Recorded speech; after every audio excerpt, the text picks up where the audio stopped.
గుర్తులో పోటీ చేస్తున్నానమ్మా. ఒక అవకాశం మీ అందరికి అందుబాటులో 8 అంగన్వాడీ షేరా ఏ షేరా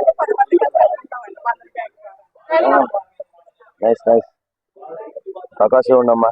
మీ అందరికి అందుబాటులో ఉంటారా? మనం అభివృద్ధి చేస్తాను. బాగున్నారమ్మా? మీరు వచ్చారనుకోండి అందరిలాగా మాట తప్పకూడదు. ఏం చేస్తానన్నది చేసి మాకు చూపించాలి అమ్మా. ఇప్పుడు నేను నిజంగా నేను మీ అందరికి హామీ ఇచ్చేస్తున్నానమ్మా అని చెప్పినా మీరు నమ్మరు. ఫస్ట్ ఆఫ్ ఆల్ అందరికీ డౌట్ ఉంటుంది. ఎందుకంటే మొత్తం ఒకసారి పాస్ట్ అంతా హిస్టరీ అంతా అలాగే ఉంది కదా. నేను నా చిత్తశుద్ధిని నేను నిరూపించుకుంటాను. అర్థమైందమ్మా? పొరుగులోని కాదు, నేను లోకల్ లోని. రేపు పొద్దున్న మళ్ళీ నా ముఖం మీకు చూపించాలి కదా. అవునా కదా? అంతే కదమ్మా. నేనేంటంటే మా కుటుంబానికి మా నాన్నగారికి మంచి పేరు తీసుకురావాలి అమ్మా. పలానా మన ఊరు అబ్బాయి ఇలా చేసాడు, మన ఊరిని అభివృద్ధి చేసాడు అన్న పేరు ఉండిపోవాలి.